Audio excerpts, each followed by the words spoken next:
0, 1. Let's get started. Hello and welcome to Beyond Top 10 Tennis. My name is Dr. Ashley Berge and I'm your host. If you're not familiar with my work or would like to learn more about it, head on over to AM8 International, the first tennis lab of its kind worldwide that is centered on delivering top 10 tennis rankings and is 100% backed by science. I'm the author of 13 books behind multiple theories and have been an elite coach for over 19 years and work with athletes around the world, Europe, the United States to Australia. I'm also the world's leading authority in this space with my research, coupled with my extensive coaching background, being responsible for landmark findings to deliver the next generation of player. With new foundations this season of my latest release, My Tennis Black Book, Federer, Nadal, Serena and Djokovic. The 2025 season will deliver something new. So as always, buckle in and enjoy the ride. Welcome to another edition of Beyond Top 10 Tennis. This it's really important for today's episode because you'll see the markers there for those tuning into the live feed. And we already have additional data implications that have essentially been marked as true, accurate with how Indian Wells has unfolded. And it's just another example to share how powerful the data is, how the science behind all this elite performance, and how the pathway with all of the books I've written, you can apply in your game to track as well to implement those key foundations. Of course, it doesn't happen overnight, but we know the key technical parameters and how we can look and consider a player's capacity, their trajectory, if they are going to progress towards that top 10 tennis ranking, etc., with more really profound metrics, why some players won't, but also there's always the anomaly, always surprise results, and some players will track further or faster than others. But what's really interesting is that we need to account for players that are not tracking, that have a bit of a setback, and we'll talk about it in the rankings today, that we've got players who have skyrocketed up the rankings, but it's really important to note that they've been helped by players around that ranking range regressing, not living up to, say, those performance expectations. So if everyone stayed the same and just added on those points, you actually would not see such significant jumps, maybe by a handful of ranking progressions opposed to, say, double that. So it's really profound and important to have that discussion. But look, if you've been with us for some time now, thank you so much. You know what we are all about. If you are new, welcome. Thank you so much for joining us. It's a great episode to tune into or to kick things off with, because please do, if you haven't got your copy already, My Tennis Black Book. Look, it came out just before Christmas. I can't believe that's basically almost 3 months away now, previously, which is crazy. But the good news is we are literally only weeks away now from the release of part 2. So those of you who have been familiar, yes, I've been working in the background. The adjoining book, yes, I will say it now, the adjoining book for My Tennis Black Book will be out most likely within the fortnight. A little bit of pressure there, but they work in two, they work in tandem. And a big, I think, secret to share behind that is for those of you who have been watching Indian Wells, because it was all over the news, or the tennis stratosphere, if you like, Andreeva. You would have seen her with her notebook, with her notes on all of those players. And I'm really happy and excited to share that that's what this book is. So the second edition or the second part to My Tennis Black Book is Your Tennis Workbook. There you go. I said it. I won't say it again. But that will be out within the fortnight. Very excited about that.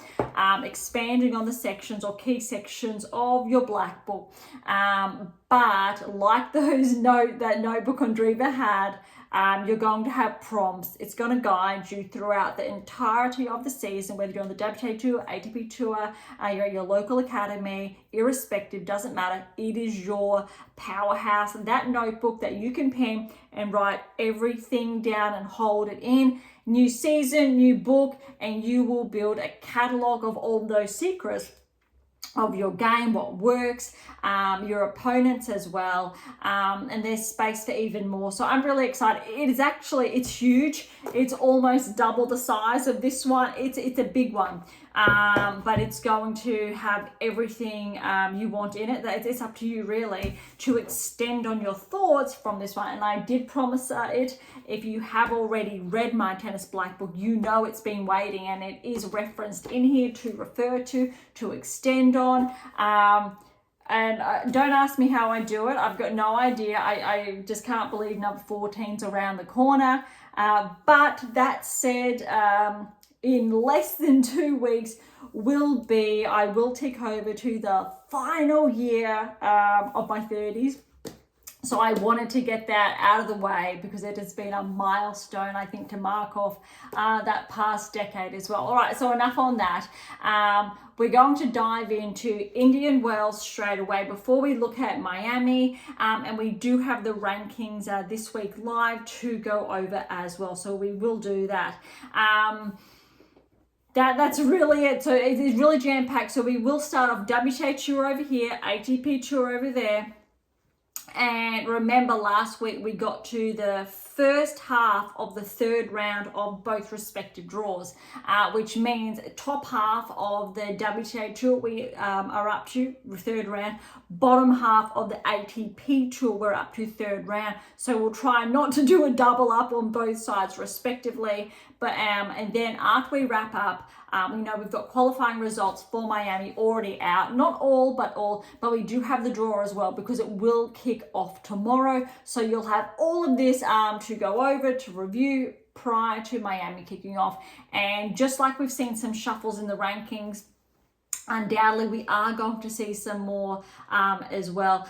Before I think I do kick off, one, I think, pivotal note is that Swiatek, big fan, how the datas, I think, prevailed, how we've been tracking Swiatek's performance before she won that first Grand Slam. She's essentially one of our superstars as far as the data is concerned. Yes, obviously the likes of Federer, Nadal, Serena, Djokovic, how we were able to track. Kerber's even in there. Osaka, for example, tracking if they were going to win. Astoza, going back like 10 years ago, for example, if these players were going to beat, say, the best in the world. Halep, for example, Berge, on different peaks.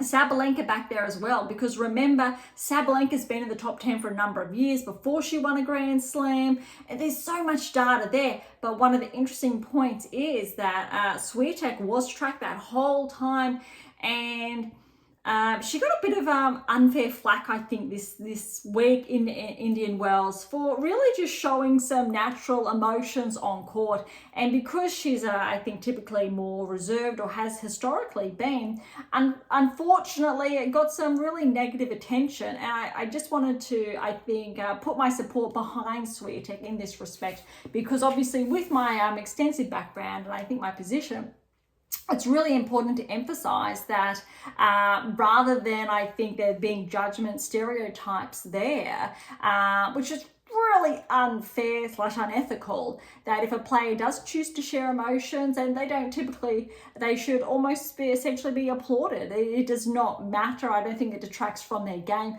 It's a very, I think, different situation if harm is done, but Sabalenka's done similar things in the past. Djokovic has done much worse in the past, but he's still an exceptional player, exceptional role model. And we know what I think an exceptional player a Swiatek is.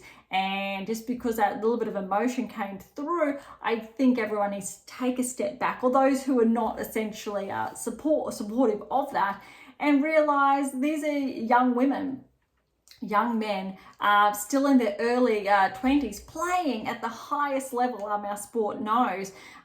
So I think it's really important, I think, to be mindful of that. And also, Andreeva's only 17 years of age, and Swiatek, I believe she was 19-ish when she did win the French Open, or the 18-19 thereabouts. And it's a huge learning curve for these players. And we've got young players from the likes of Alcaraz, even when he was in his teens, and Sinner, those trajectories. And I think it's important to have that even playing field. We know Rublev, how bad his behaviour historically has been on court, and he has not received any type of flack from this angle. So I think there's a lot of sexism in there, unfortunately. And I really hope those of you who do tune in to be on Top 10 Tennis, we're all on the same page that every player deserves, I think, that equal treatment. All right, that's it there. Let's dive into Indian Wells. All right, third round. We're starting with obviously the top of the draw, and that's where Sabalenka is. So quickly going over these third round results. And recall from last week's episode, Sabalenka really had the smoother part of the top draw. And I really did share more on that, or elaborated more on that in last week's episode. It definitely in contrast, say, to Swiatek's draw, because Sabalenka's draw really opened up that top half with some of the seeds really falling. And I don't think Sabalenka faced a seed until quarter semifinals, but we will get to that shortly. All right, Sabalenka Bronzetti 1 and 2. Very smooth sailing, similar to how Swiatek has been tracking at this stage. Obviously different, I will say, ranked opponents. Okay, Kudermetova and Cartel. Cartel was the surprise here, but we need to remember, I think a lot of people have been surprised by Cartel making, the third round. She took out Haddad Mayer, for example, in the second round. Really important to note, however, Cartel's already got a title under her belt. Not all players inside the top 30 have a title to their name. Cartel's well outside that ranking range. Obviously, she's getting closer now, but it's not that shocking. And Polina Kudermetova, she performed very well in Brisbane this year. So it was a really good win for Cartel, 7-5, 6-3. Kazatkina and Samsonova. Look, this isn't that surprising, because remember earlier this season, Samsonova played some sensational tennis in Adelaide, I believe. And Kazatkina, look, it went to 3, 2-6, 6-3, 6-2. I think Samsonova, she's really starting to track, and I think she could very well be hovering around that top 15 range for the rest of the season. I'm not going to say barrier breaker just yet, but a really good, I think, relatively consistent level of play she's been producing so far this season. Paolini and Christian, this was really tight. I don't think we've seen the best of Paolini yet this season. I think there's been a lot of pressure on her shoulders. Had a huge season last year. Absolutely phenomenal. The best player on tour, I think, stand out as far as the consistency, the level of play throughout, say, the entirety of the season, without really significant drops in performance or lulls. And she was carrying the load of a hugely successful doubles year as well. So I think we're seeing a bit of a regression at the moment, which wasn't really anticipated. I'm looking forward to hopefully Paolini picking that up in Miami. But look, she still got through the third round over Christian, 6-4, 3-6, 6-4. Gauff Sakkari, this was really impressive. Unfortunately, Sakkari had a lot of points to defend.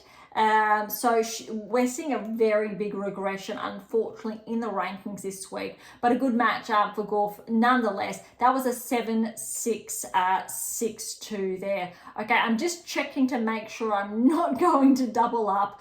We've got 3 more to go. Bencic and Schneider. Look, this was always going to be a tough one. Purely because Bencic, she's been playing absolutely phenomenal this season. Look, Schneider, she hasn't had that many wins under her belt, but she's getting closer and closer to becoming a barrier breaker this season, has really amped up her level.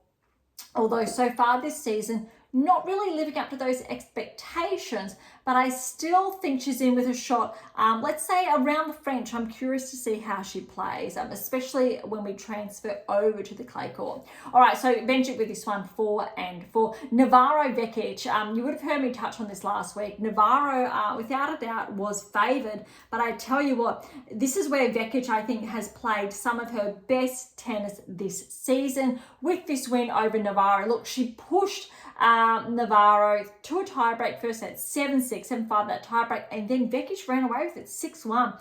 Really impressed, I think, by that result, and I think Vekic is also being rewarded in the ranking. What's not really noteworthy is that Vekic is in my tennis black book as a player to progress this season. Navarro was already in there, and we know she cracked the top 10 late last year, and she's been in there. She is on the cusp at the moment, but already there's a tick behind her becoming a barrier breaker. I'm not too sure if Vekic will track that far, but I think definitely Vekic has the capacity, top 15, and let's see, once she tracks there, I think we'll have a better, I'll say, depiction of where to from there. All right, Mertens and Keys. This was huge, a really, really good one. Now, this caps off, I think, the final of the third round results we're yet to discuss. I think very unanticipated by most, but look, it was only Keys' second match back since the Australian Open. 6-2, 6-7, 6-4. That was huge. And that tie break that Keys lost in the second, that's 10-8. So that was very significant. But I think Mertens is underrated a lot of the time. She can push the best players in the world. So well done to Keys, I think, for pulling through there. All right, that's third round results done with. Let's move over to the round of 16. So yeah, really noteworthy that Sabalenka does not meet a seed until the quarterfinals, and only because I'm curious, we've got Swiatek with a seed. So I'm just dropping down the draw. From the round of 16. Could have happened in the round of 32, but there was an upset there, Yastremska. But Yastremska would have been a seed this time last year nonetheless. No players in Sabalenka's section, or that she was playing against, would have been seeded this time last year. Just for perspective, just a different angle. All right, round of 16, here we go. Sabalenka and Cartel. So I mentioned that earlier. Sabalenka was obviously too good there, 1 and 2. Big learning curve, I think, in a really good way for Cartel. Definitely a promising star, without a doubt, top 50, a buy or thereabouts the French Open. I'm not going to be surprised. All right, Samsonova Paolini. This was a very big surprise because I was looking forward to a Sabalenka Paolini in the quarters, but Samsonova got through. You heard what I said a short time ago of how well Samsonova's been playing this season. But look, 6-love, 6-4. That's absolutely brutal. A similar result happened at the Australian Open, if you remember, when Paolini was playing Svitolina there. It was really neck and neck. Obviously highs, lows, everything in between, but a very big standout, I think, match there for Samsonova nonetheless. All right, Gauff and Bencic. This was an upset, and Bencic did get the win. Gauff only, I don't think she loses too many points from falling early because of the results last year. But look, all credit to both players because it went to three tight sets, 3-6, 6-3, 6-4 to Bencic. I think with the result, we're seeing Bencic get closer and closer to top 30. Come the French Open, I'm pretty confident Bencic will be seeded, that she will break into the top 30 if she continues this trajectory, because it's really, really impressive. All right, Vekic and Keys. Look, this could have gone either way. Again, Vekic playing some of the best tennis, similar to maybe that period where she peaked during Wimbledon last year, making that semi-final. Absolutely phenomenal. Keys did push through 2 back-to-back tight sets though. Look, 4-6, 7-6, 6-3. See, again, neck and neck, and another tie break that it was so close. Keys clawed that tie break back, almost an opposite to a previous match, but look at this. 4-6, 7-6, 6-3, 9-7 that tie break to Keys in that second set. That's really impressive. Well done to Vekic. We will see, I think, a bit of a pickup in her ranking this week as well. Keys, I think because of this result, she's going to maintain her hold inside the top 5, which again is equally impressive. All right. Rybakina and Andreeva, this was very surprising as well. Would have expected maybe 3 sets. We have been seeing a little bit of a regression with Rybakina lately. Again, that's actually shared in your black book as well, why this would potentially happen, and we're seeing it happen. In all fairness though, I think she's had a bit of more of an emotional mental load that's really hasn't allowed her full capacity to shine as a player. Andreeva took the advantage, 6-1, 6-2. Really, I think, building on that momentum from Dubai.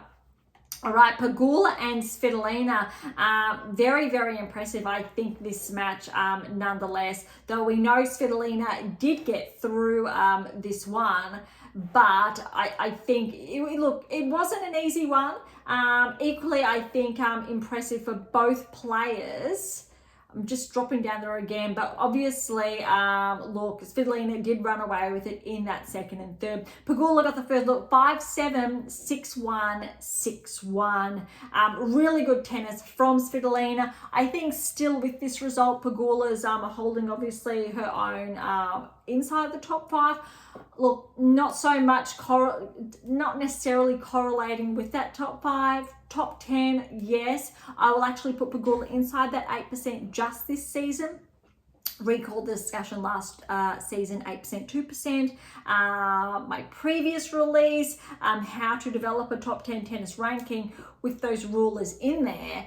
Svitolina is tracking, and Svitolina is another one of those players in here as well. How to perform, or how she's been performing. Top 15, without a doubt, Svitolina deserves to be. She's one of those players that doesn't always correlate with her ranking, because she really does have some really good results, and I think she's a dark horse for players like Pegula meeting in the round of 16, where it could have been, say, a quarter or semi-final. But well done to Svitolina there. All right, Zheng and Kostyuk. Kostyuk's, I think, lost a couple of points from this because she did track a bit further this time last year. Bit surprised there, but this is probably the best tennis we've actually seen Zheng play this season. So she did get that win against Kostyuk, 3-2. Now, Swiatek and Makova. Again, Makova features in here. This was definitely, had the potential for a tight 3-setter. Makova's been playing some phenomenal tennis this season, but I tell you what, Swiatek, she just amped that up. 6-1, 6-1, absolutely brutal in the best possible way. All right, we've got some seeds here at the quarterfinals. Sabalenka and Samsonova. There we go. Samsonova was able to push Sabalenka just a little bit.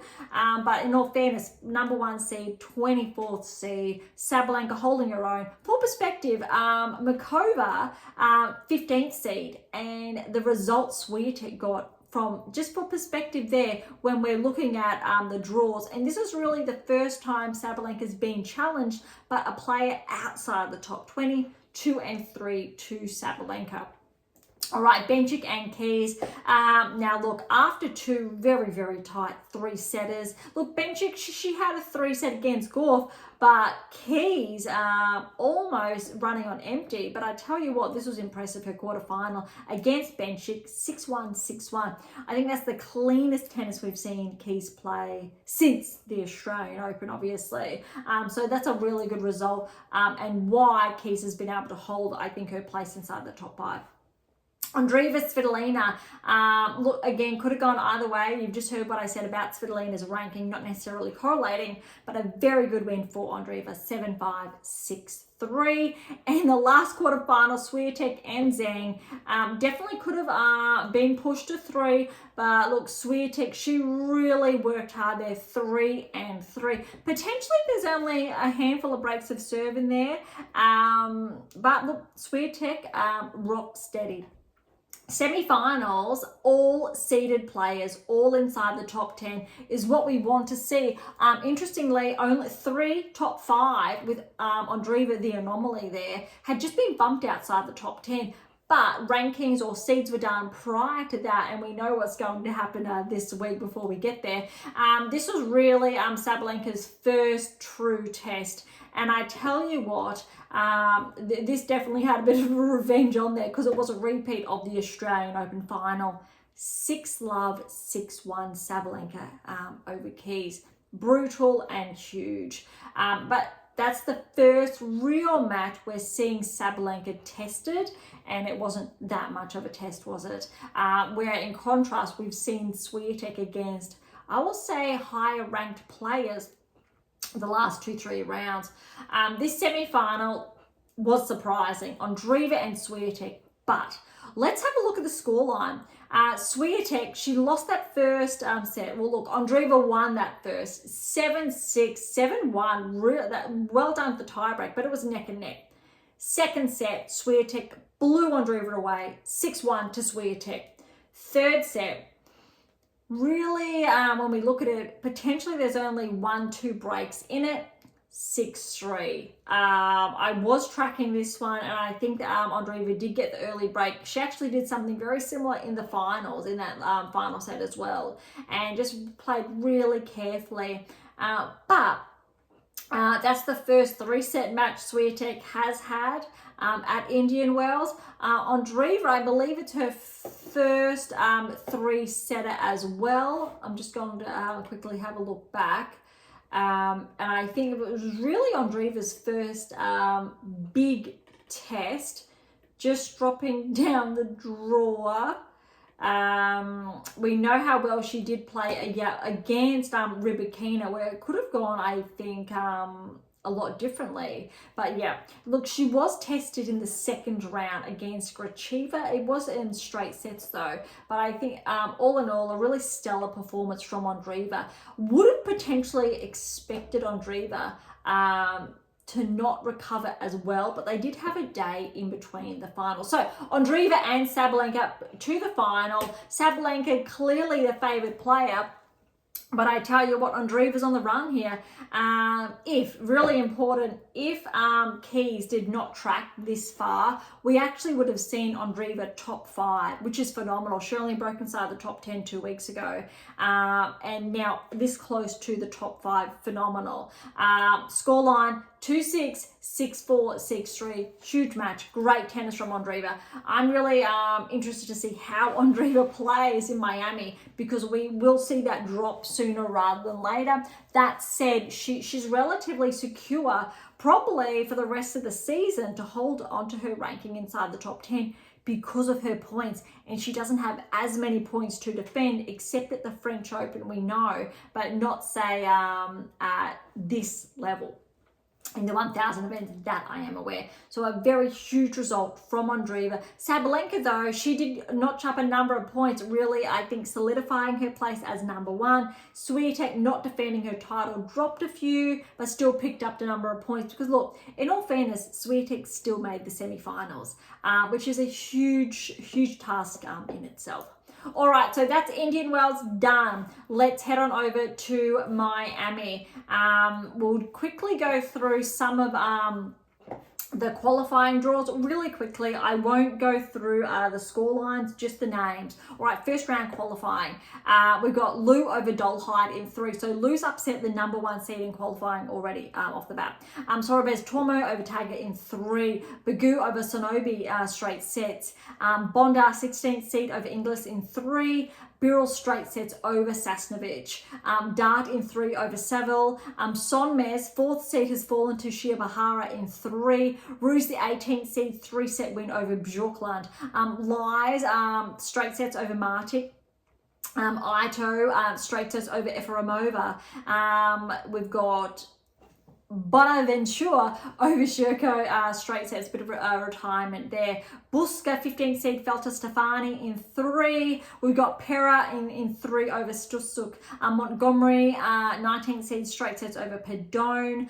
Cartel, 3-set win over Barrage. Barrage should have to retire in that 3rd set. Townsend, straight sets over Braunstein. Seidman, 9th seed, straight sets over Conjure. Marinino, the 20th seed, has fallen to Frutovitova, straight sets there. And Irani fell to joint straight sets, 2 tie breaks there. Swiatek, the 24th seed's fallen in 3 sets to Masarova. Maria, the 11th seed, straight sets over Jinjin. Levchenko's fallen to Starabatseva, the 22nd seed, in 3 sets. Oh my goodness. Mina, the 12th seed, straight sets over Naimana. And Gadecki, the 17th seed's fallen in straight sets to Kostovic. Goodness me. All right, second round of qualifying, which means we know the players who are going through. Qualifying still underway on the ATP Tour, for example. The second round, I think, is underway as we're going live today. All right, Liu has upset the 14th seed Sorobes Tormo, straight sets for a place in the main draw. Bonda, 3-set win over the second seed Berge for a place in the main draw. Birrell, straight sets over Dart for a place in the main draw. Birrell, look, she's a local. You've heard me talk about this the last couple of weeks. And I saw her growing up essentially on the tennis courts when I was coaching locally a long time ago now, 19, 20 years ago. And she's really, I think, found her rhythm this season, got a couple of those keys under her belt, and we're seeing her at a career high ranking. She got a win at Indian Wells in the first round. That's really amped up her ranking. And she's just qualified for another 1,000 event. This would not have happened at this time last year. We were not seeing that. So really impressive for the Aussie. Well done, Kimberly. All right, then we've got Roos, 18th seed, 3-set win over Shiobara. Lies, 5th seed, she's fallen in 3 sets to Ito. So Ito's got that berth in the Miami main draw.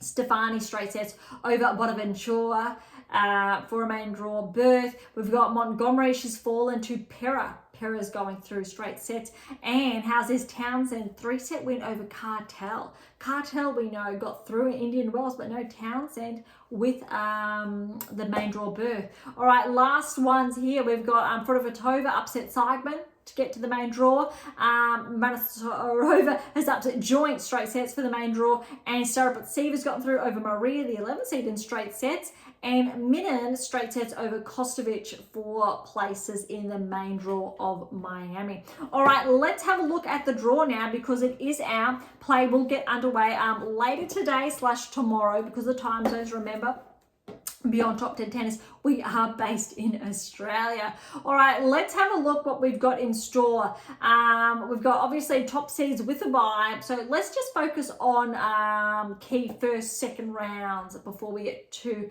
much ahead of ourselves. Obviously, we've got Kudermetova, Polina and Ruse, Sabalenka and Fretch, the seeded players, on a collision course for the third round there. We've got Vekic and Collins on a collision course for the third round. That's going to be interesting, especially because Collins has a number of points to defend in Miami.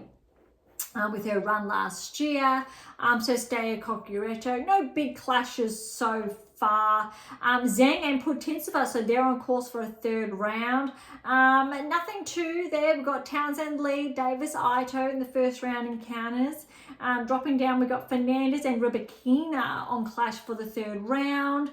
Nothing too much going there. No surprise or blockbuster matches early on. Gorf and Sakari, collision course for the third round. What's really interesting here and important to note is that the seedings here have been done prior to the live rankings that have come out only yesterday. So Sakari is the 28th seed. In the live rankings, she's regressed outside the top 50 for the first time in at least 6, 7 or more seasons. It could be a lot more than that. So all going well, Sakari gets some points here. We'll see her slowly claw her way back up. Fingers crossed. All right, we've got a blockbuster one here. Kvitova and Kenin are going to face off in the first round, and the winner of Kvitova and Kenin will play Gorf first round, which means Gorf is guaranteed an opponent with a grand slam. That's a tough one there. All right, Alexandrova and Haddad Maia for the third round. But how's this? Pavlyuchenkova has Lynette. And I believe, look, Australian Open, both of these players were seeded, I do believe from memory. Pavlyuchenkova, without a doubt. A little bit of a dip in the rankings lately, but look, Pavlyuchenkova definitely deserves to be seeded. So let's see how that goes. Alexandrova is definitely going to have a tough first round, but second round encounter there. All right, Kazatkina and Samsonova, they're set for a third round. Danilovic potentially for Kazatkina, and Osaka and Stanovatseva. So they're facing off in the first round. That's going to be really interesting. So potentially Samsonova will have Osaka in the second round. We know how well Samsonova played Indian Wells. So that's definitely another one to watch. Draper, so she's got her seed there. She's potentially going to face Paolini in the third round. That would be very, very interesting. Yuan's there. Look, Yuan could face Draper in the second round. Yuan tracked really well this time last year at Indian Wells. That wasn't the case this year. So she's taken a bit of a hit in the rankings as well because of that. All right, dropping down the draw, we've got Navarro and Noskova set for a third round. Potentially, Navarro could face Raducanu in the second round. She's got Ishii in the first round. Boskova, potentially, and Kessler, they're facing off. So Noskova could get Moskova, Kessler, second round. All right, dropping down further, we've got big draws here. Anisimova and Andreeva, they're set for a third round encounter.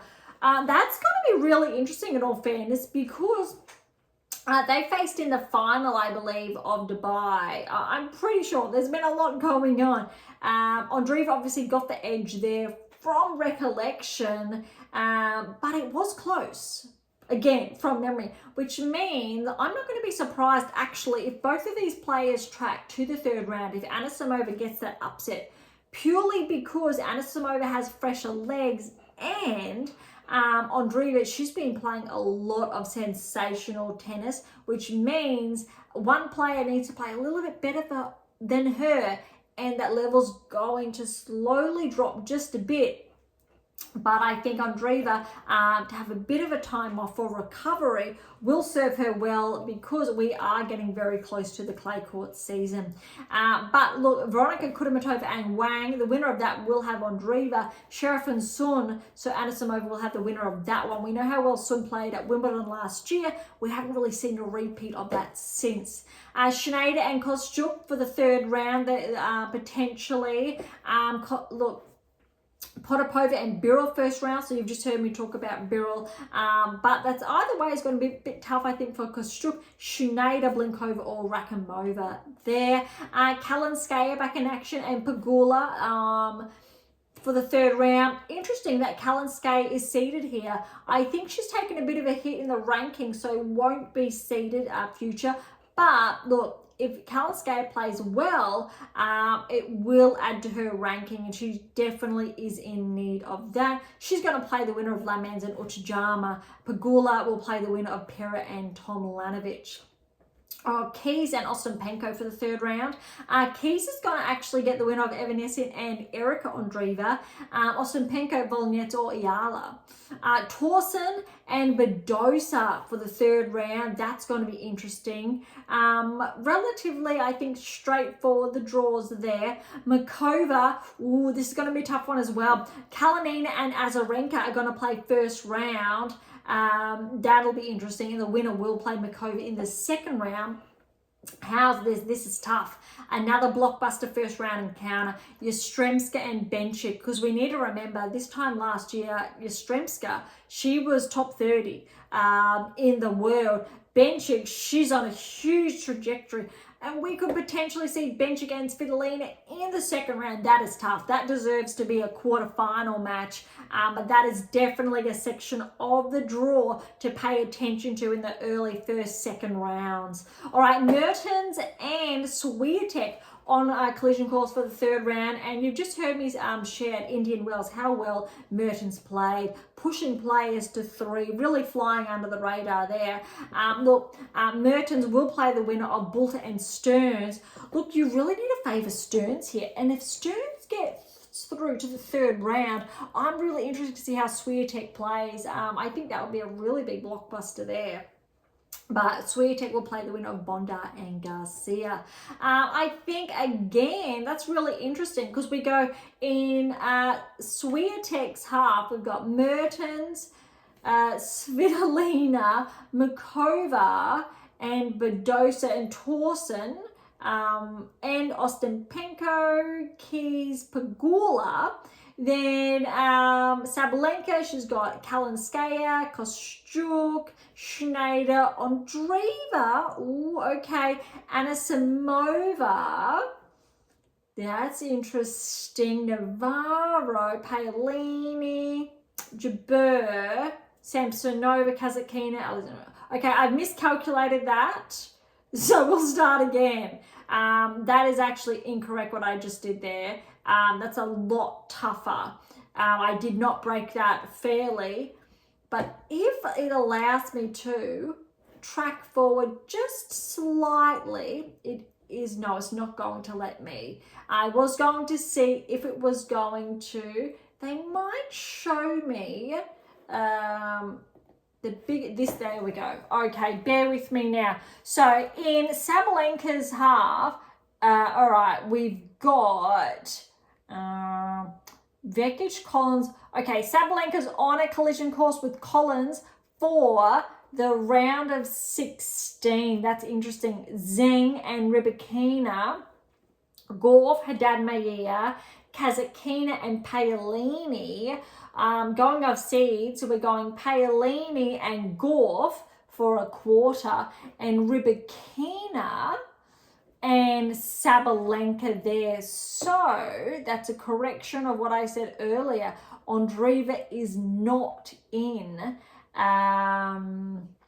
Sabalenka's half of the draw, which means Andreeva is again in Swiatek's half of the draw. All right, so dropping down, you've got potentially Navarro and Andreeva, round of 16, Schneider, Pegula, Keys, Badosa, and Makova and Swiatek again. So then you're looking at Swiatek and Keys in the quarterfinals. Pegula and Navarro, but no, because we've got Navarro and Andreeva there, which means Andreeva and Pegula potentially for a quarterfinals. Pop Andreeva through potentially, big potential, and you're seeing maybe Keys and Swiatek, and that's equally tough. And remember, Keys did get the win over Swiatek at the Australian Open. So I think Miami that's a lot there. That's really exciting. Really quickly, that does wrap up our preview of Miami. We need to head on over to the ATP Tour, but we need to do the rankings first. But very quickly, we've got a clay court event already underway in Turkey. It is a 125. We will touch on that next week. Arango is the number 1 seed. For perspective, she's 79 in the world.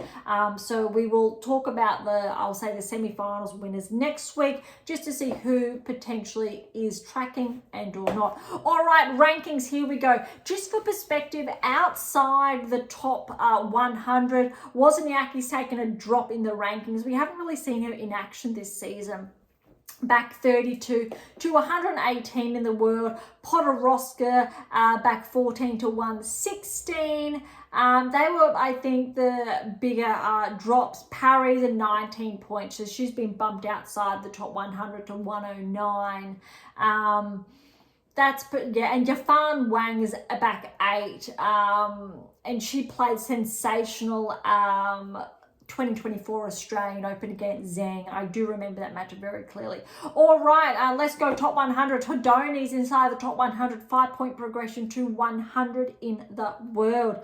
Baptiste's up to 98. Lourdes Carl's up 6 to 97. Erica Andreeva back to 95. Yuan, I believe she dropped some points at Indian Wells, so 25-point regression to 93 in the world. Gulbik's up 992 in the world. There's a lot of movers this week. I'll try to focus on the bigger ones. Tomljanovic, 6-point progression to 88 in the world. Minon's a 5-point progression to 83. Look, Coquireto, 10-point regression. She's back to 82. Joint, the 18-year-old Aussie, 5-point progression to 80 in the world. Arango, who I just touched on, who's playing in Turkey, 1 point, but 79 in the world. Lies is up to 76, so just some familiar names there. Look, Garcia was top 10, I want to say this time 18-ish months ago. 3-point regression to 74 in the world. Christian, 7-point progression, 72 in the world. Birrell, who I've touched on a short time ago, 8-point progression, 68 in the world, career high ranking. Congratulations again to Kimberly. Next we've got Gracheva up 5 to 65 in the world. Cartel with her performance at Indian Wells, well done, 20-point progression to 60 in the world. Obviously, following this type of momentum, top 50 is just around the corner. Osaka's taken just a small hit. She's back 5 to 61 in the world. Let's see how she plays in Miami.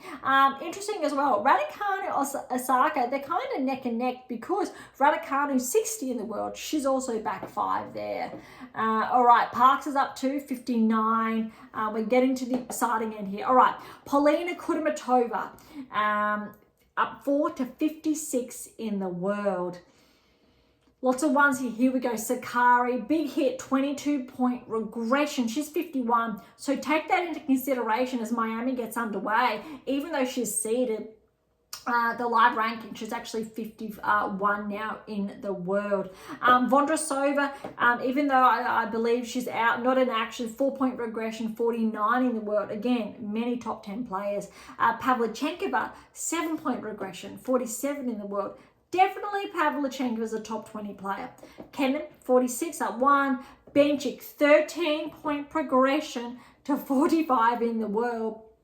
If she continues this, top 30 is just around the corner. Sun's up 5, 44. Stern's up 143. Yastremska gaining ground. She's up 4 to 42. Remember a few weeks ago, Yastremska took a huge hit. She was hovering around 80 in the world. So that's actually quite impressive there. All right, looking for the bigger drops here. Potapova's back 4, 38 in the world. Bulta, she's up 3, 35. Lynette's up 2, 34. Kalinskaya, she's 33, so firm there, although she is seeded, remember, this week. As a ranker, she's up 3 to 32 in the world. So slowly, be great to see her back inside the top 30. Noskova's steady at 31. All right, top 30, here we come. Jabeur up to 30 in the world. Kostyuk, really surprising here. She's back 5 points to 29 in the world. She was top 18 just a few weeks ago, but she did have a lot of points to defend at Indian Wells. Fracture's up 3 to 27. Potenza's back 4, 24. Samsonova's up 4 to 21 in the world. That is deserving with her results the past week. All right, Vekic, she's back inside the top 20, 19 in the world. I believe 19's equal with her career high ranking. Okay, lots of players up 1 or back 1 inside this ranking range. Haddad Maier's back, and Anisimovan's up. 18, 17 respectively. Krejcikova's still steady there at 16. We haven't actually seen her in action this season, still recovering, I believe, from that back injury. Collins back 115, Makova's up 1 to 14. Schneider, Kazakhstan is steady, and Bados's been bumped outside the top 10 because Andreeva's back inside the top 10, just trading places. But look, there's actually less than 200 points separating Badosa and Navarro. So Miami could really see a bit of a shift there. A big gap between Kazakhstan and Badosa. There's 700 points, roughly thereabouts. But this is going to be really interesting. Really rooting for Emma to stay inside the top 10. Great to see Badosa there. I'm anticipating, as far as levels of play is concerned, for Zheng to be bumped outside the top 10. If we're going with consistency, level of play, 8 keys, etc. Rybakina, however, she's got points to defend. If Rybakina does not defend, if she loses early, we could actually see Rybakina bumped outside the top 10 for the first time in, again, a number of seasons. I think since after her initial Grand Slam, obviously, win a number of years ago at Wimbledon. So this is really interesting. Badosa, if she plays well, back inside the top 10. Navarro, if she plays well, to stay. Potentially, though, we've got the likes of Rybakina, Zheng, and Navarro. I think on the line there, maybe Paolini even as well. But I think as far as results last season are concerned, Rybakina is probably the most vulnerable. Maybe Navarro Zheng there, but I think the top 6 now are firm because look, Navarro's back 2-10, Zheng steady at 9, Rybakina's back 1-8, Paolini's back 1-7 because they had to make room for Mira because a 5-point progression to 6 in the world. Isn't that unbelievable? She was top 10 the other week, bumped outside to 11, now she's inside to 6. That's huge. I don't think we've seen someone tracking this well since Gauff burst onto the scene a couple of years ago. For perspective, Gauff's now 21, but we saw great things from her, a similar age range. All the top 5 players the same: Sabalenka, Swiatek, Gauff, Pegula, and Keys.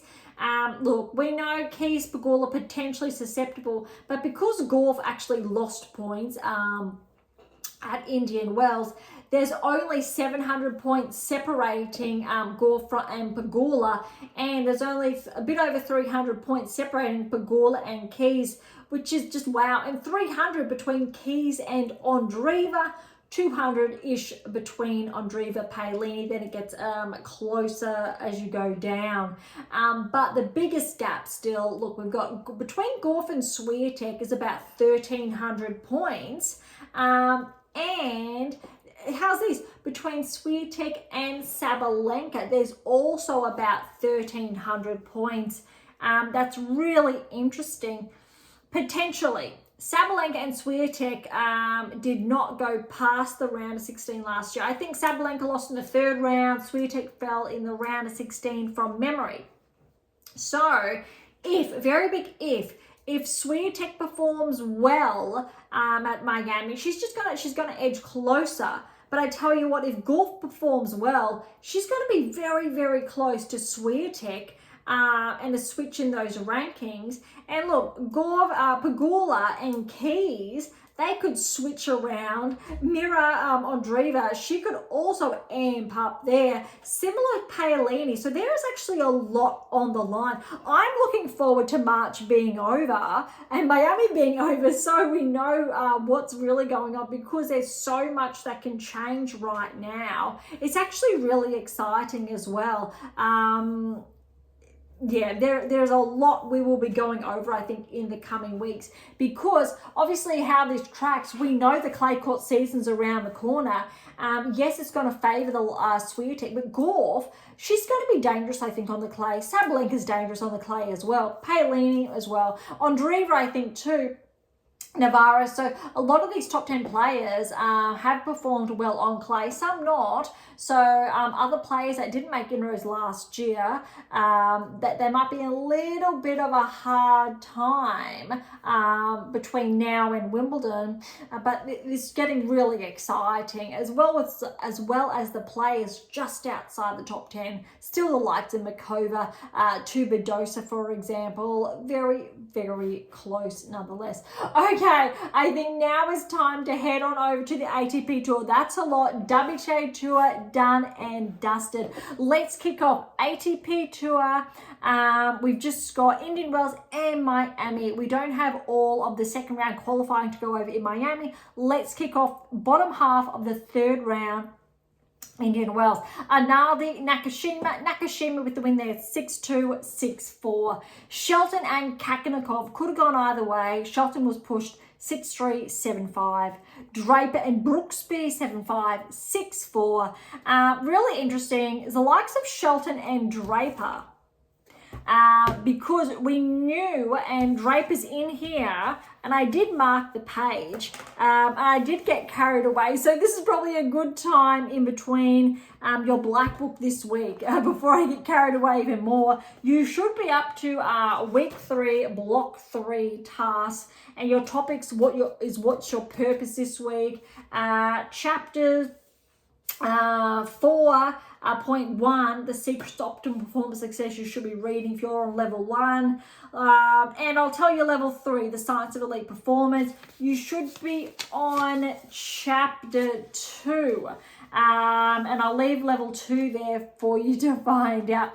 But where I was going, and I have marked these pages, about Draper, because we are on here. So if you are following me, page 260 of your black book, and we've got the likes of Draper, the only player of the four I've just touched on outside the top 10, not in the top 10, but likely to be inside, to join the top 10 next season. And without spoiling the results, that's just another example of the data unfolding correctly. Andreeva's in here as well, although we weren't anticipating. We're actually hoping Andreeva wouldn't actually be bumped inside the top 10 just for longevity, so in a good way. But because of our results lately, it's actually looking more promising, not troublesome, as in it's looking like she should be able to maintain it, whereas last year she was probably more susceptible to regressing outside if it was too much too soon. All right, and the last, we've got Navarro in here as well with her results. Swiatek, Sabalenka are given. Sinner, Krejcikova, Alcaraz, Zverev, Paolini, Gauff, Zheng, they're all in here. Rybakina. But here we go. And also Svitolina. So again, if you're following page 262 at the top, Noskova's even in here. Yastremska, both Andreeva and Svitolina have been the more consistent players of the ones mentioned. And Andreeva's set to potentially become a barrier breaker in the next 2 seasons. She's already become a barrier breaker this season, so inside the next one. She did not need 2. The probability was that potentially she would regress early this season, but she has kept on a positive trajectory, and that's why she's broken in the first season this season, not the second next year. So that's just another example of how powerful your black book is if you're following it. Please do, and your workbook that will be out in the next couple of weeks. All right, back to the ATP Tour. All right, Fritz, he was really pushed by Tabilo, 4-6, 6-3, 6-2. Cyril Londo's been playing some really good tennis lately, but so's Van der Zandschulp, a 3-2 win to Cyril Londo. Dimonor and Hurkacz, look, I was actually anticipating this to maybe be pushed to 3 because Hurkacz, we know how well he can play, but Alex, he really pulled it out. 6-4, 6-love. Dimitrov, Monfils, this was a blockbuster. I was watching, tracking how these players were going. It was tight. 7-6, 7-4, 4-6, 7-6. That's 10-2. That was huge. And Shapovalov and Alcaraz. Look, was hoping Dennis would push Alcaraz to 3. Wasn't to be. Alcaraz too strong. 6-2, 6-4. All right, that wraps up third round results. Let's start fresh now. Round of 16. All right, we know that as far as the seeds are concerned, Zverev was bumped out in the second round, which means Grekenspor's at the top here, and he continued his run. Straight sets win over Wata Anuki, 7-6 at 7-4, 6-1 there. Well done, Grekensport. Rune and Tsitsipas, this was always going to be close. Prior to the live rankings coming out this week, Tsitsipas was ahead of Rune. Look at the seeds, 8 and 12 respectively. And Rune, I think he's getting a bit of revenge because I think Tsitsipas had got more recent wins against him, or he had been tracking more so than Rune, but this was really, I think, this match for Rune a bit of a turning point. 6-4, 6-4. We know Rune's been inside the top 10, regressed outside last season. Again, predictive analytics said that was going to happen, followed suit.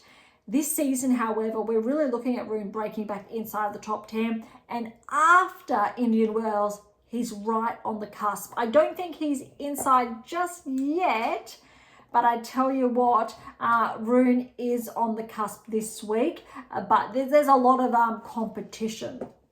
We'll get to that later. All right, Garon and Fils. This was really interesting. I thought Fils was going to handle this a lot more smoothly, but it really goes to show how well Garon's been playing. And he did start peaking last year.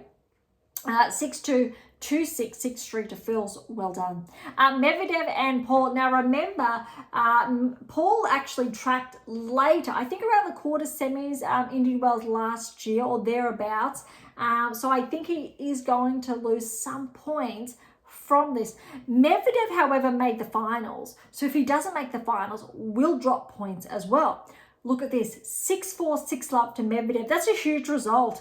Again, playing against Paul.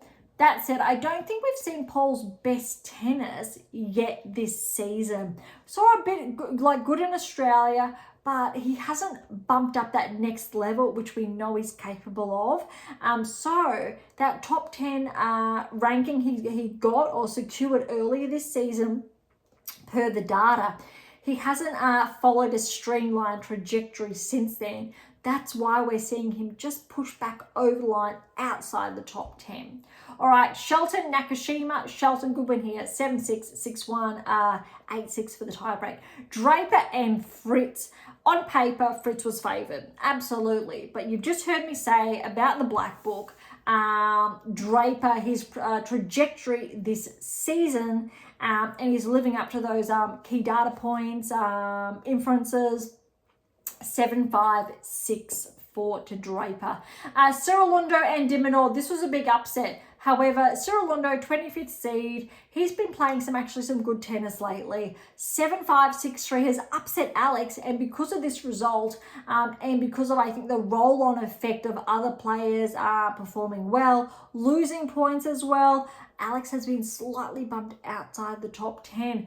Little bit disappointing there, but look, still a very good performance round of 16. He could very well turn that around with a good result in Miami. Alcaraz Dimitrov, Alcaraz really picked it up another level, and we know how well Dimitrov can play. He was top 10 only a few months ago. 6-1, 6-1 to Alcaraz. That's really impressive. All right, quarterfinals. Here we come.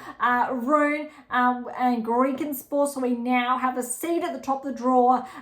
Took the win over Griekenspor. But look, it wasn't easy. Griekenspor got that first set 5-7, 6-love, 6-3. This was, I think, a really powerful moment for Rune coming into his own again, finding that confidence. Medvedev and Fils, well done to Fils, pushing Medvedev to 3.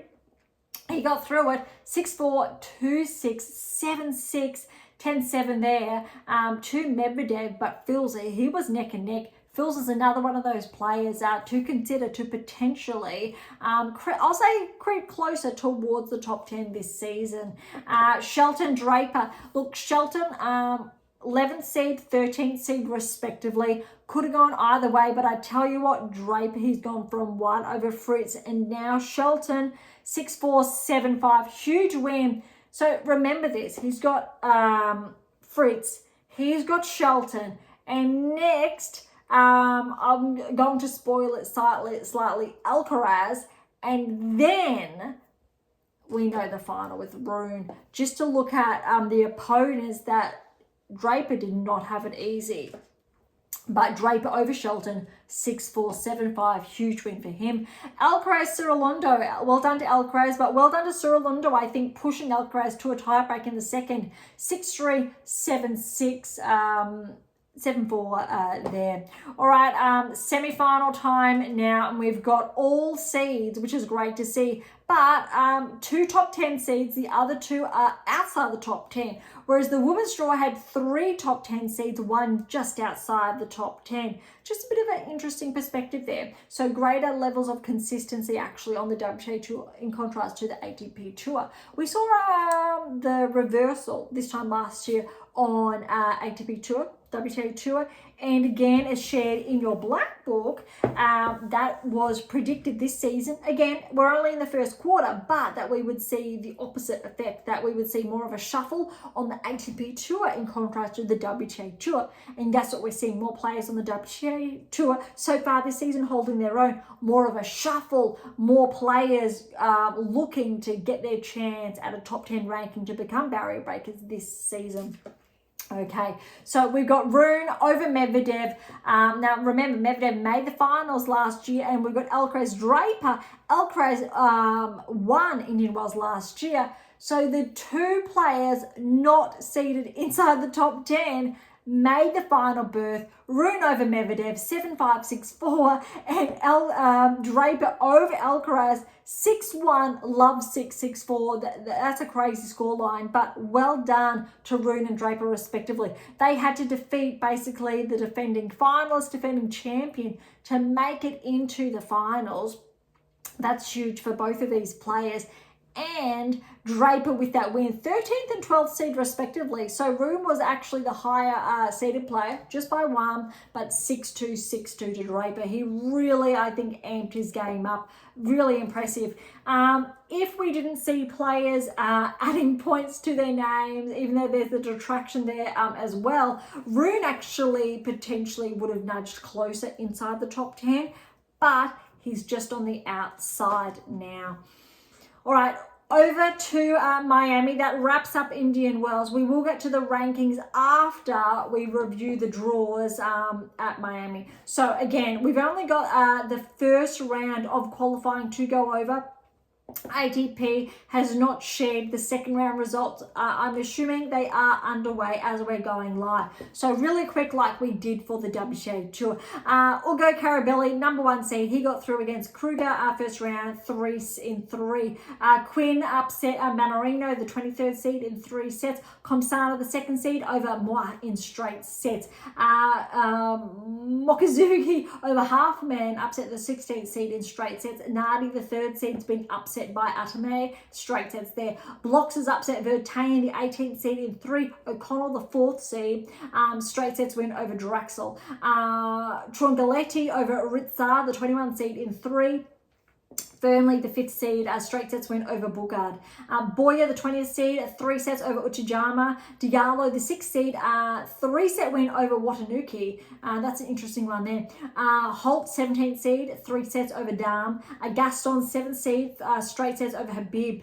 Harris, 3 sets win over Yamur. Haven't seen Yamur in action for a while. Had a wild card actually to the qualifying. Walton, 8th seed, straight sets over Kukushkin. Skultate, 24th seed, Aussie, 3-set win over Napolitano. Ducksworth, 9th seed, straight sets over Gomez. Sakamoto, 3-set win over Machzak, who was the 22nd seed. Shevchenko, 10th seed, straight sets over Klein. Charante, straight sets win over Lachovic, the 14th seed. Sang, the 11th seed, straight sets over Moro Kansas. Blanche had a wild card, 3 sets win over Daniel, the 19th seed. Last two, Kotop, the 12th seed, 3-set win over Glaranu, and McDonald, the 15th seed, 3-set win over Basavashvili.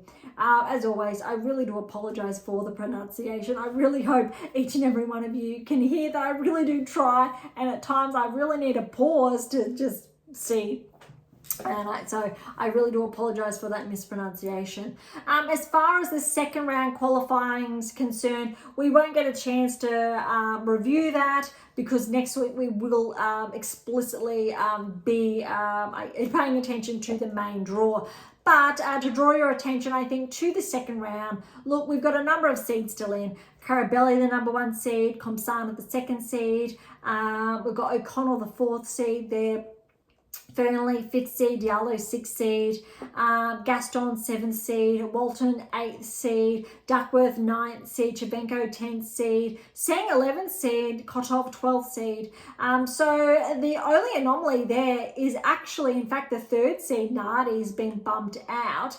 Other than that, we almost have all of, I think, the top 12 seeds in action to play out the qualifying in the second round for those main draw berths. All right, so let's have a look at the singles draw now for Miami. I think there's a lot on the line, and I'm really looking forward to this draw and how it is actually going to unfold because there's still a lot of points on the line. Let's see if Zverev can take advantage. He really hasn't been gaining ground on Sinner, and it's a really big opportunity, I think, where he can. Otherwise, I think he's at risk for Alcaraz gaining further ground on him and a bit of a ranking switch there. All right, let's dive in. We are looking at Zverev and Mapesh Perikard. They're set for a 3rd round berth. In between, Mapesh Perikard will play the winner of Thompson and Garon. That's a tough one there. Zverev, he'll potentially play Bonzi or a qualifier. A bit of easier there. But third round, I think, will be really interesting there. Zverev will have to be on point for Mapesh Pericard. Fils and Tiafoe on track for the third round. Fils could have Greekenspor first or second round there. Tiafoe, Davidovich Fokina, both of those players have been playing quite well lately. Davidovich Fokina, I believe he made the finals of an event only the other week. Here we go. In Zverev's half is Rune, and Rune's on track actually to meet Makak in the third round.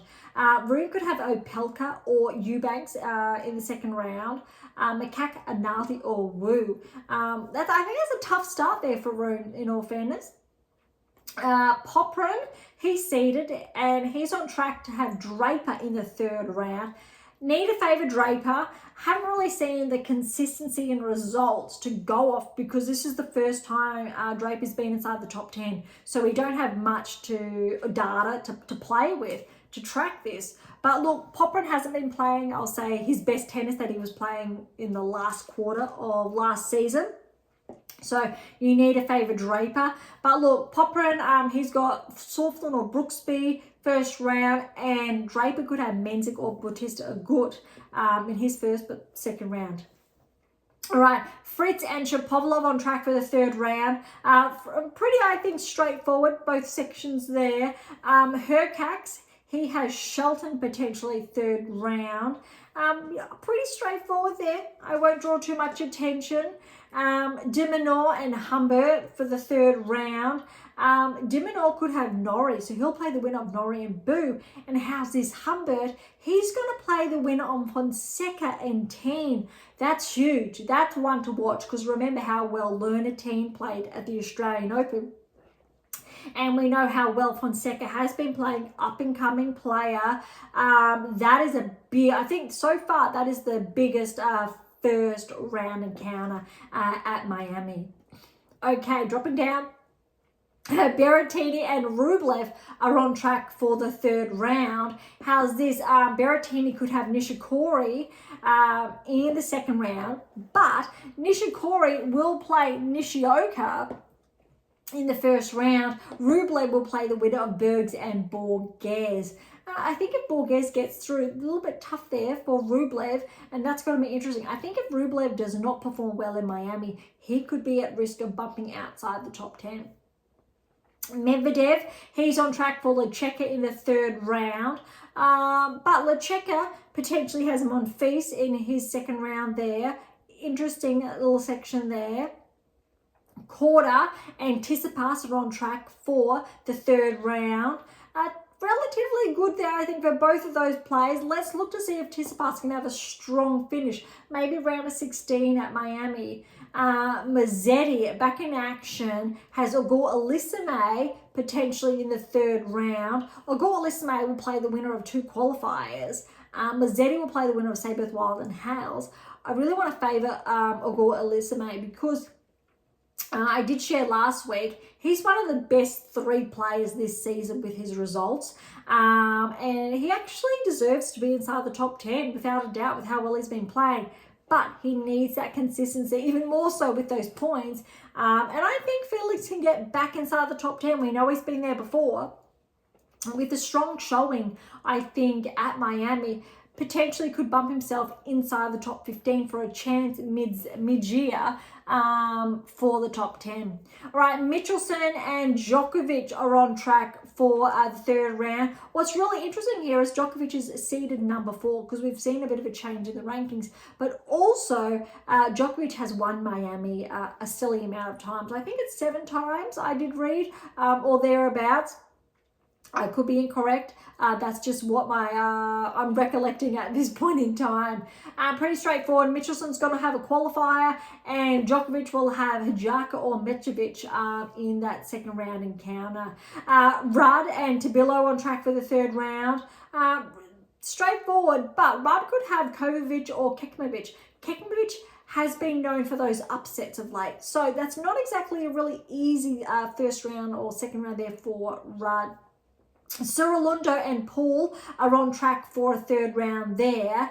Paul could have a Bublik or Baez.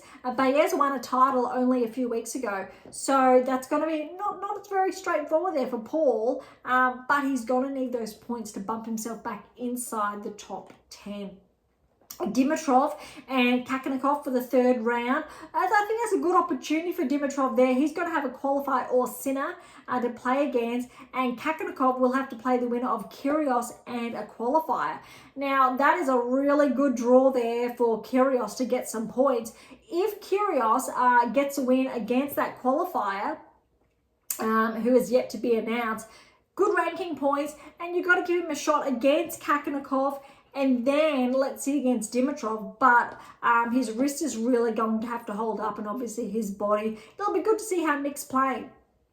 All right, Nakashima and Alcaraz are on track for the third round. A good section there for Alcaraz. Alcaraz will play the winner of Vukic and Goffin. Nakashima will play the winner of Carabella Spaina and a qualifier. Okay, let's head on over to the draw. ATP actually doesn't always make this available. WTA Tour does also make it available when we want to have a look at the draw from a bird's eye view. And we get to do that. So I really like being able to do that on both tours for fairness. All right, so this is where it gets interesting. You've heard me touch on the potential third round encounters. Let's have a look at the fourth round. So round of 16. Zverev and Tiafoe. But look, in these sections, you've got Fils and Mapesh Pericard. Both Fils and Mapesh Pericard, 17th and 28th seeds respectively. They're on the radar. They started tracking last year. Both of these players, huge potential. Fils has the potential to break through here. So if Fils meets Tiafoe in the round of 16, I really want to give Fils the edge. Mapesh Pericard and Zverev in the third round. Third round. You know, Zverev should get through, but with how he's been playing lately, you almost want to favour Mapesh Pericard. But let's give the top seeds the benefit of the doubt. So let's go down a bit further. Rune and Draper. Oh my goodness, look at that. Round of 16, fancy that. Rune and Draper will meet. Wow, that's gonna be a big one if both of them track through. Second, third, yep, round of 16. So that's already a huge section of the draw. And how's this? The winner of Rune and Draper will play the winner of Tiafoe and Zverev. Okay, dropping down more. Fritz is on track potentially for Shelton then. That'll be very interesting. Then we've got de Minaur on track for Rublev. Really want to give Alex the edge there to bump through to the quarters. So I'll stay in this section of the draw before we go to the bottom section. Quarterfinals are looking like Zverev and Draper potentially. That'll be really interesting to see how both of those players perform, especially after, or first time Draper's been inside the top 10, if he lives up to that level of play, so his performance correlates with his ranking. Fritz then is on track for Rublev. That's going to be very interesting. Even though Alex, we want to say Alex, but Rublev seated ahead of him. But look, Fritz, de Minaur, kind of want to favour Fritz there, which means semi-finals are looking like, actually on paper, we would see, on all likelihood, Fritz and Zverev. But again, in all fairness, I actually do not think that Miami will pan out that way. I think we're going to see a number of upsets along the way. I don't think this whole half of the draw will play out per a seed's favour, which in this case, we would look at Zverev and Fritz. If it does, I stand corrected. All right, bottom half of the draw. Let's see how it's going to play out. Medvedev, Tsitsipas are on track for the round of 16. Mazzetti and Djokovic. That's going to be really interesting. But first, Mazzetti Agur, listen to my third round. That's going to be a tough one. But yeah, Mazzetti and Djokovic, that's going to be really interesting. Then we can look at maybe Djokovic pushing through, and he'll have Medvedev per seeding And then Djokovic, we're looking at, again, seeds to make it through to the semi-finals. Rudd's here, so we're looking at Rudd to play Paul, round of 16, and Dimitrov to play Alcaraz. Look, on paper, we've got Alcaraz and Rudd tracking, and you need to say, okay, Djokovic and Alcaraz for the semi-final. Again, when you're looking at those top 4 seeds, probably don't see that unfolding, because we haven't seen the consistency of performance in those players. That said, it could happen. It's happened before, and you can't, I don't think you can write any of these players off. We just haven't seen the consistencies from Zverev lately. And there's still a lot of players in this draw that could really perform well. So I won't get carried away. We'll look at those earlier sections of the draw, and we may dive in midway during Miami for an update. Let's see how I think it's going to unfold. All right, let's quickly have a look at the rankings before we wrap up today. A lot of movers. All right, so starting at 100, we've got Basferetti back inside the top 100. Montero's up 6. Back inside the top 100, I believe, to 99 in the world. Seyboth back 5, 96. Kokkinakis is back 7 to 93 in the world. Walton's up 7, 89 in the world. All right, looking at the big moves, Nardi, 17-point regression to 84 in the world. And he did lose in that qualifying in Miami, I believe. So we might see a bit of a bump back as well. Again, looking for the bigger movers, Vukic, 13-point regression, 77 in the world. And Djokovic, 15-point progression, 79 in the world. Again, a lot of movies this week, because remember, the rankings haven't been updated for the past fortnight. Zoomer, 14-point progression to 70 in the world. So Luna Teen's up 2 to 66 in the world. Nishikori, this is good, 12-point progression to 64 in the world. Look, if Kay plays well in Miami, we might see him back inside the top 50, which would be great to see. All right, Fonseca houses a new career high, a 20-point progression to 60 in the world. How cool is that? Similar to, say, Cartel, who I just touched on. But look, a year is between Andreeva and himself at 18. Wow, and how well he's been playing. Let's see what Fonseca can produce in Miami. If he causes some upsets, if he does, he may very well break inside the top 50. If Fonseca, and you hear me now, if Fonseca performs well in Miami, gets inside, breaks that threshold of the top 50, Fonseca could finish the year top 30. Next season, I'm not going to be surprised if Fonseca's top 20, starts making round of 16s at the Grand Slam level. Following season, so this is inside 3 seasons now, we're going to see Fonseca inside the top 10. I'm not saying tomorrow, I'm not saying next season. I'm giving him 3 seasons. By the time Fonseca's 21, if he maintains his trajectory, I think we will see him really, perform. Could happen sooner, like it's happened to Andreeva, if he maintains that trajectory or goes one better. But just being fair here on, say, more of a held back performance, just steadily building. Okay, other players, top 50, here we go for bigger movers, because we've just touched on Fonseca.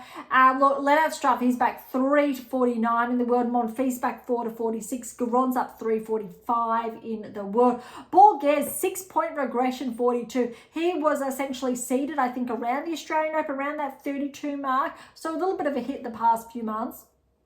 All right, top 40. Thompson's back 137. He was inside the top 30, I believe, around the beginning of the year. Grigenspor, 9-point progression to 34 in the world. Michelson's back 133. Nakashima's up 132 to below steady at 31. All right, top 30, here we come. Berrettini back 1 to 30. Mapesh Pericard's up 1 to 29. How good is this? Shapovalov, even though he's steady, but he's holding on to 28 in the world. Remember, he's only 25 years of age and he's been inside the top 10. So let's see if Dennis can crack, I think, the top 20 in the coming weeks. I definitely think he's capable of that. Lecheka's back 3-27. Poprin's up 1-26. Quarter steady 25. Seralundo's up 2-24 in the world. Then we've got Kakanov, Herkags, Makak's back 121, Humbert's back 120. Remember Humbert, he was around 15-14 in the world a few weeks ago, so he's having a bit of a hit.